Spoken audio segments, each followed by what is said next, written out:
மகளிர் முன்னேற்றத்தை மத்திய அரசு விரும்பவில்லை என முதலமைச்சர் மு.க.ஸ்டாலின் குற்றம் சாட்டியுள்ளார். டெல்லியில் நடைபெற்ற சமூக நீதி மாநாட்டில் முதலமைச்சர் மு.க.ஸ்டாலின் காணொலி வாயிலாக பங்கேற்று உரையாற்றினார். அப்போது பேசிய அவர், சமூக ரீதியாக, கல்வி ரீதியாக புறக்கணிக்கப்பட்டவர்களை கைதூக்கி விடுவதே சமூக நீதி என்ற நிலையில் ஏழை எளிய பிற்படுத்தப்பட்ட மக்களின் முன்னேற்றத்தை பாஜக அரசு விரும்பவில்லை என விமர்சித்தார்.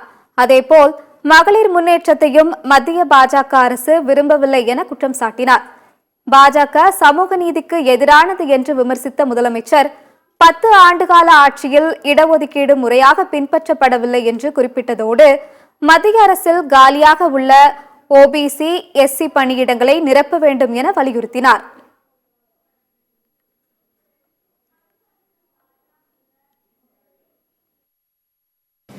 தமிழ்நாட்டை பார்த்து பல்வேறு மாநிலங்கள் சமூக நிதியை வழங்கி வருது. தமிழ்நாட்டு மக்களுக்கு சமூக நிதி வழங்கினதோட இந்தியாவின் மற்ற மாநில ஒடுக்கப்பட்ட மக்களுக்கும் அத்தகைய உரிமை கிடைக்க வழிகாட்டுறதும் திராவிட இயக்கம் தான். இந்த கருத்தில் தான் இன்னைக்கு அகில இந்திய முழுமைக்கும் பரவி இருக்கு. ஆனால் சமூக நிதியை பாஜக முறையாக அமல்படுத்துறது இல்லை. கடந்த 10 ஆண்டு காலத்தில் ஒன்றிய அரசோட துறைகளில் பிற்படுத்தப்பட்டவருக்கான 27 விழுக்காடு ஒதுக்கீடு முழுமையாக வழங்கப்படலை.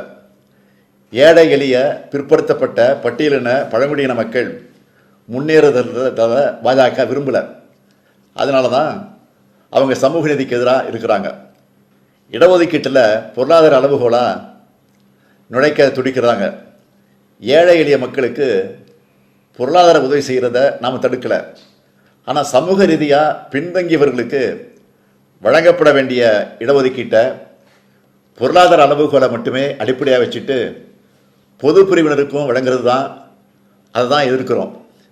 எப்படி பாஜக பட்டியலின பழங்குடியின பிற்படுத்தப்பட்ட மக்களுக்கு விரோதமான கட்சியோ அதே மாதிரி பெண்களுக்கும் விரோதமான கட்சி தான். அதனால தான் பெண்களுக்கு அரசியல் அதிகாரம் வழங்குறத மகளிர் இடஒதுக்கீடு மசோதாவை கிடப்பில் போட்டு வச்சிருக்கிறாங்க.